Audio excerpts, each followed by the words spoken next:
Итак, друзья мои, с чего начать? Сначала нам нужны будут вот такие брекеты, крепежи для туманок именно под Mazda 5. Я брал порядка $15. Посмотрите, пожалуйста, какие у вас есть варианты на eBay, на AliExpress и на других сайтах. Вот, поэтому нужно сначала приобрести держатели, а потом переходим к туманкам. Вот так выглядят наши с вами замечательные туманочки. Да, стоят они недешево, но зато это леды. И я бы сказал, что это даже билет. Вот, поэтому тут и ближний, и дальний. Как вы посмотрите, показали они себя отлично. Уже какое-то время я с ними передвигаюсь, и они стали замечательно.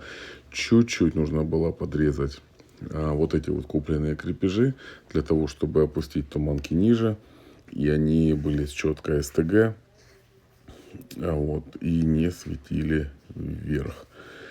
Что касается цвета, вы можете выбрать желтый и белый. Я выбрал белый и белый.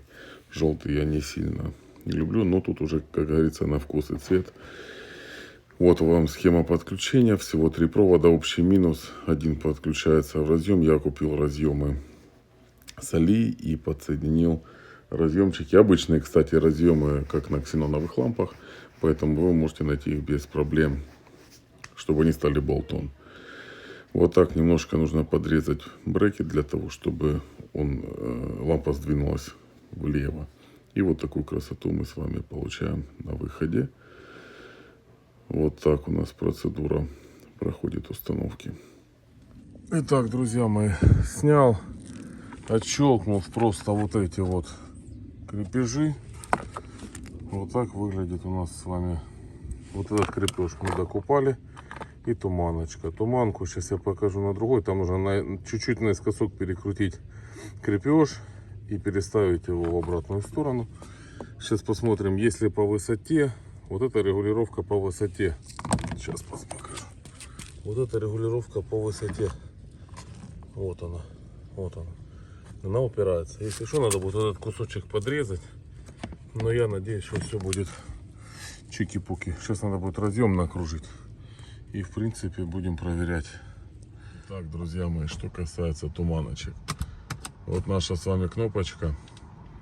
Я, к сожалению, не успел заснять подключение. Подключен плюс. Взять со жгута, который идет вот здесь. Это несложно. Занимает буквально 10 минут. Поэтому я и не успел снять. Мастер закончил. 2 болта. Снимаю жгут проводов, по-моему, розовый или сиреневый, я не помню точно, провод, который дает плюс с приборки на туманке.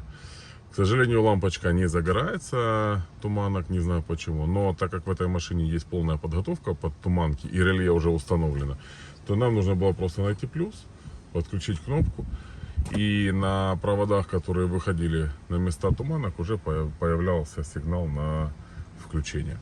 Таким образом мы подключили туманочки внутри. Они, как во всех американских машинах, работают отдельно, только с ближним светом. И при включении дальнего они выключаются.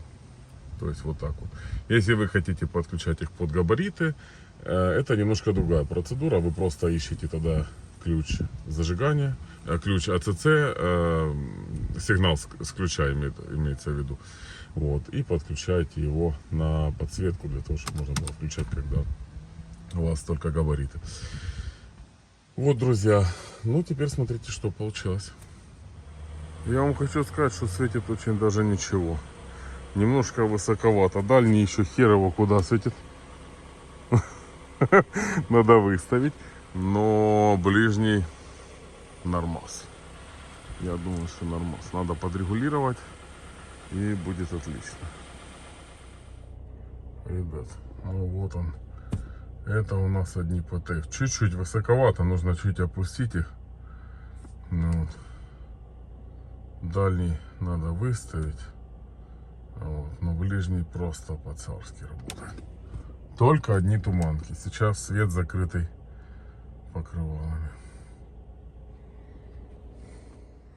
І так, шановні, оце в нас з вами ближнє світло. Ну, родной свет, конечно, печаль. Здесь стоят сейчас леды, как вы видите, они стоят в линзе, поэтому они не светят вверх, они выставлены четкой СТГ. Вот у нас есть кнопочка для ПТФ-очек, вот она.